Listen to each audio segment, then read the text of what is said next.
بسم اللہ الرحمن الرحیم، اللہم صلی علی محمد وعلی آل محمد۔ نبی پاک صلی اللہ تعالی علیہ وآلہ وسلم کی معراج شریف کے معجزات ہم سماعت کر رہے ہیں۔ نبی پاک صلی اللہ تعالی علیہ وسلم آپ براق پہ سوار ہیں، سرکار کی سواری چل رہی ہے۔ نبی پاک علیہ الصلوۃ والسلام کے مشاہدات کا عمل جاری ہے۔ سرکار فرماتے ہیں میں نے دیکھا کہ ایک قوم ہے، ایک قوم کو میں نے دیکھا کہ ان کے منہ سور کی طرح ہیں اور ان کی زبانیں نکل کر پشت کی جانب چلی گئی ہیں۔ تو نبی کریم صلی اللہ علیہ وسلم نے فرمایا کہ یہ کون سے لوگ ہیں اور یہ اتنے بھیانک کیوں ہیں؟ تو عرض کی یا رسول اللہ صلی اللہ علیہ وسلم، یہ جھوٹے گواہ ہیں جو کچھ پیسے کے لیے جھوٹی گواہی دے دیا کرتے تھے۔ آج اس معاشرے میں تگا تگی کا عالم ہے اور لوگ پتہ نہیں کیا کیا کر رہے ہیں۔ تو یہ جو مشاہدات کا عمل ہے، اس سے ہمیں سبق دیا جا رہا ہے کہ ہم سمجھیں ہمیں ایسے گناہوں سے بچنا چاہیے۔ آج ہر بندہ جھوٹی پہ جھوٹی گواہی دیے جا رہا ہے، تو فرمایا ان کا حشر ان کے ساتھ ہوگا کہ ان کے منہ سور کی مانند کر دیے جائیں گے اور ان کی زبانیں پشت کی طرف پھیر دی جائیں گی۔ تو اللہ تعالی ہمیں ایسے گناہ سے بچائے۔ نبی پاک صلی اللہ علیہ وسلم آپ کی سواری آگے چلی، سرکار نے دیکھا کچھ لوگ ہیں جن کے منہ انتہائی کالے ہو چکے ہیں اور ان کی آنکھیں نیلی ہو چکی ہیں۔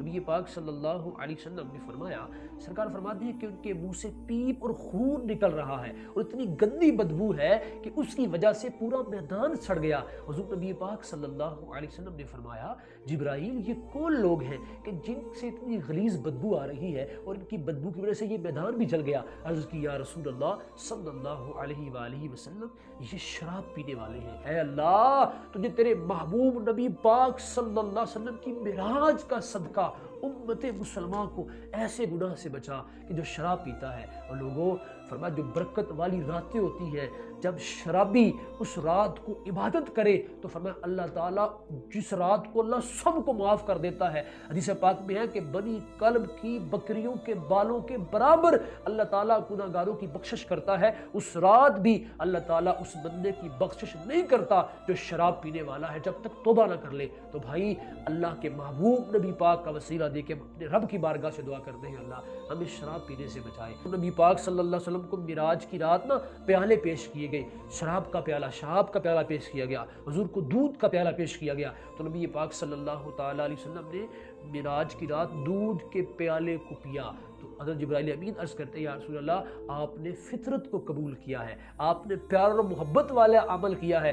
ایک بندہ ہے نا، وہ اگر اس کو کہا جائے کہ آپ گناہ چھوڑ دیں، اب وہ بہت سارے کام کرتا ہے، زنا کرتا ہے، چوری کرتا ہے، یہ کرتا ہے، فلاں کرتا ہے، تو وہ کہے گا کہ تو سارے کام چھوڑ دو، ایک کام کو اختیار کر لو مثال کے طور پر، تو وہ سب سے ہلکا گناہ سمجھے گا کہ شراب پینا ہلکا گناہ ہے، تو وہ شراب پینے کو اختیار کر لے گا۔ تو علماء نے فرمایا اگر وہ شراب پی لیتا ہے تو شراب پینے کی وجہ سے پھر وہ دوبارہ سارے گناہ میں مبتلا ہو جاتا ہے۔ تو اللہ تعالیٰ ہماری جو نسل ہے اس کو اس عمل سے بچائے۔ نبی پاک صلی اللہ علیہ وسلم کی سواری چلی، سرکار علیہ السلام نے دیکھا کہ کچھ لوگوں کی جماعت ہے کہ ان کو آگ میں جلایا جا رہا ہے، جس طرح بھونتے نہیں ہے کس چیز کو، آگ میں جلایا جا رہا ہے۔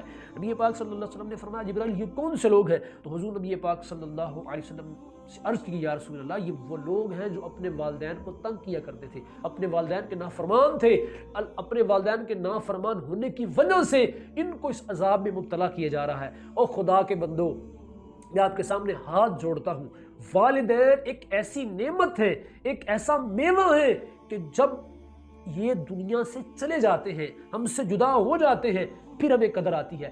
خدا کا نام ہے، اپنے والدین سے محبت کر لیں، اپنے والدین سے عقیدت رکھ لیں۔ حضور نبی پاک صلی اللہ علیہ وسلم مقام ابوا آیا، سرکار بیٹھ کر سرکار اتنا روئے کہ سرکار کی داڑھی مبارک تر ہو گئی۔ عرض کی، یا رسول اللہ، آج بھی آپ کو اپنی ماں کی یاد آتی ہے؟ سرکار نے فرمایا، میرے صحابہ، آج بھی مجھے اپنی ماں کی یاد آتی ہے۔ فرمایا اگر میں مسجد نبوی میں نفل نماز پڑھ رہا ہوتا تو میری ماں مجھے بلاتی ہے، محمد بیٹے، تو فرماتے ہیں میں اپنی نماز چھوڑ کر اپنی ماں کی خدمت میں حاضر ہو جاتا۔ تو جائی جان، ماں اور باپ کا پیار محبت یہ کسی کو ملتا ہے۔ اللہ کے نبی صلی اللہ علیہ وسلم فرماتے ہیں کہ جس پر بندے کا باپ راضی ہو، فرمایا اللہ بھی اس پہ راضی ہوتا ہے، اور جس کا باپ جس فرد سے ناراض ہو، اللہ بھی اس سے ناراض ہوتا ہے۔ تو اللہ کی راضی ہونے کا سبب تمہارے ماں اور باپ ہیں۔ میں تو یہ کہتا ہوں کہ تمہارے ماں اور باپ تمہاری جنت بھی ہیں اور جہنم بھی ہیں۔ اپنے والدین کی خدمت کرنے والے بنے، اپنے والدین سے محبت کرنے والے بنے، کیونکہ اللہ نے جنت تمہاری ماں کے قدموں کے نیچے رکھی ہے اور جنت کا دروازہ تمہارے باپ کو بنایا ہے۔ تو اللہ تعالیٰ حضور نبی پاک علیہ الصلوۃ والسلام کا صدقہ ہمیں اپنے والدین کی قدر کرنے کی توفیق عطا فرمائے، اور جن کے والدین دنیا سے چلے گئے ہیں اللہ تبارک و تعالیٰ نبی پاک علیہ السلام کی شفاعت نصیب فرما کے ان کو جنت میں اعلیٰ مقام عطا فرمائے۔ آمین بجاہ نبی و نبی و صلی اللہ علیہ وسلم۔